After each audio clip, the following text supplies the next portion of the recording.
her style. I mean, I love Lily's style. I think when you see the film, her style makes sense because she's a woman of multitudes. It's storytelling. To me, fashion and costume design is storytelling. Blake Lively's marketing of It Ends With Us is a huge factor for why she could not be hired or has not had a lot of opportunities for being hired. In fact, her manager, Justin Stone, and her agent, Warren Zavala, have said that while scripts come in, most scripts that do come in are not seriously in development, meaning there's not a massive financial backer, there isn't a studio behind it. And so at this time, no one wants to hire Blake. At least that's what they said last fall. And why? Because of everything that happened during the marketing and promotion of the film It Ends With Us. There was a lot of concern, apparently related to how this product or the film was marketed and how she had infused her own personal brand into the film, as well as the rumors that she had taken over yet again another film and had been difficult to work with. And then came legal threats, and quickly offers dried up because studios often don't want to work with actors or actresses that are considered litigious. Litigious actors and actresses increase the cost of insurance. They create an environment that can become hostile for directors and producers. And it's just not a healthy place for studios to work with. It doesn't mean that an actor can't advocate for themselves, but it's very rare that you see actors or actresses suing their studios because most often these kinds of disputes are handled in arbitration. And going public with this complaint and doing it in such a public way through the New York Times has really hurt her reputation. And the continued press related to this continues to diminish her marketability. In fact, her popularity has completely tanked. I think only like 10% of Americans like her at this point. But the marketing campaign, which Blake has placed on the shoulders of Sony, which is in part true, according to the testimony of Josh Greenstein, who was working with Sony on this film and partnering with Blake, the marketing was a byproduct of just market research that was created by Sony and like the research done by their teams, but also feedback from Blake Lively and Colleen Hoover.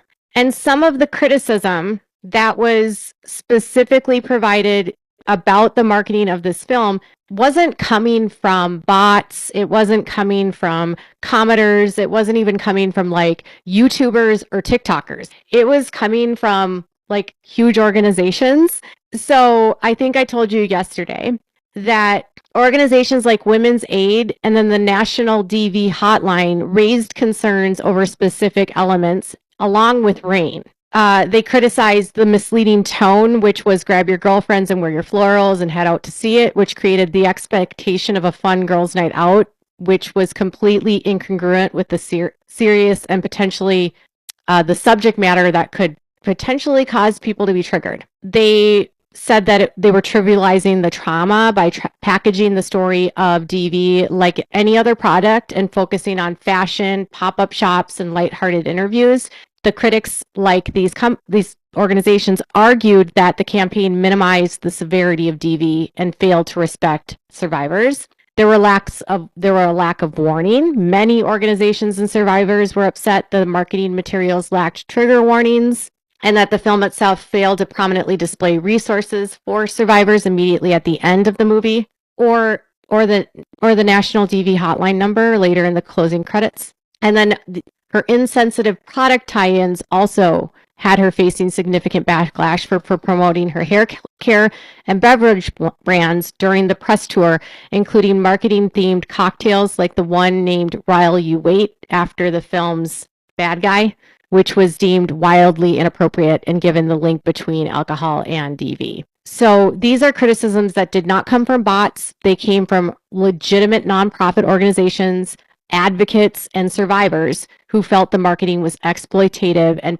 prioritized ticket sales over well-being. With that said, very little of this case, when it comes to what Blake looks at and views as criticism, addresses this real criticism. Instead, they focus on these minute campaigns that they claim happened online, which isn't is just ridiculous. How can she negate what the National DV Hotline has said, or Women's Aid, or RAIN, and claim that's a smear campaign? She can't. She can't answer that. So what she's done here is she's now claimed that she's a victim, and she's gotten people in other organizations to stand by her. But the same organizations that spoke out against the marketing have not come to her defense in this case. So during his deposition, Josh Greenstein was asked about the criticisms of the way the film was marketed. So Ellen Garofalo says, do you remember what some of the public criticisms of Miss Lively's marketing efforts were? Josh says, yes, that it wasn't dealing hard enough with the direct idea of the DV in the film, that it was very flowery, I think. But the whole way through the campaign, we didn't hear that. Actually, we heard the opposite. This campaign is working so well because everything you're doing. Blake had always said, which I thought was smart, it's actually what we learned in the research. It's what Colleen said. It's what the fans want, which is Lily isn't defined by being DV'd. And that she was DV'd, yes, but she's also a strong woman. She's self-sufficient.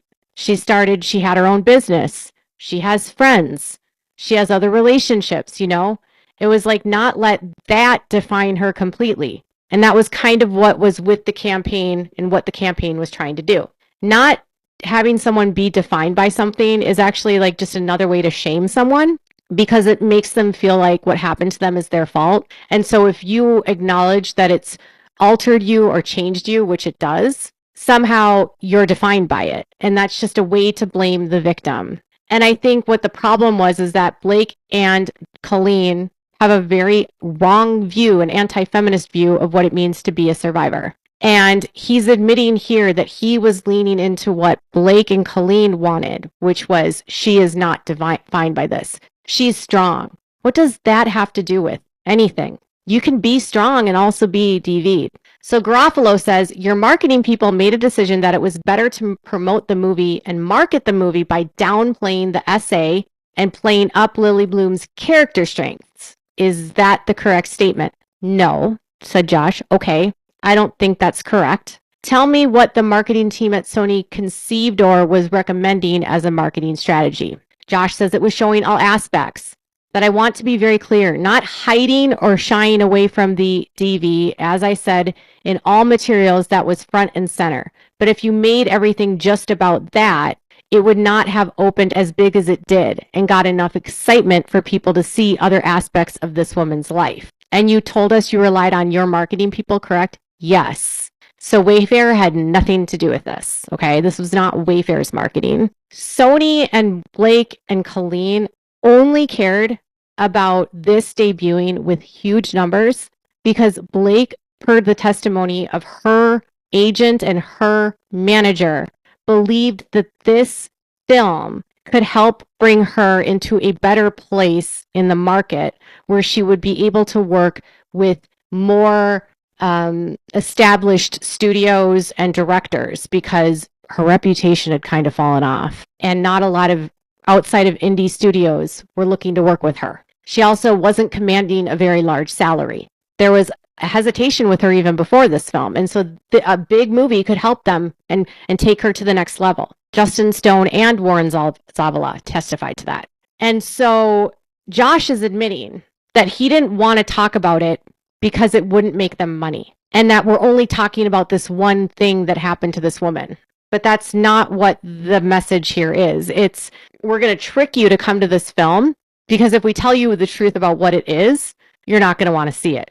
There's a massive problem that's happening right now with the film industry, because Hollywood as we know it today we used to know it, doesn't really exist anymore. Studios and lots are just empty. There's been more than 40 to 50,000 jobs lost in the last year in this industry. They are producing fewer and fewer theatrical releases on an annual basis, with many companies and studios going straight to streaming. It's completely changing the dynamic of what it means to be a movie star, because they're just not making as many films, and the films that they are making are heavily based on blockbusters. They're sticking to a formula that they think people will go to and watch, like these comic book movies or big blockbuster action films.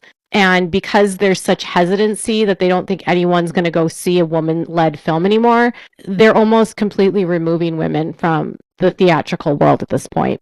Studios are concerned about making money and being profitable and not losing money, because all of these studios have been losing money over the last several years. More and more studios are moving straight to streaming, and the impact it's having is because there's a lot of studios now don't even have to work in Hollywood. With the advent of streaming and with the advent of YouTube and other forms of media, fewer people are actually consuming movies. They're consuming other forms of media. They're consuming YouTube videos like this, or podcasts, or they're watching TikTok videos, or, they're listening to their Spotify. Not people are going to shorter form.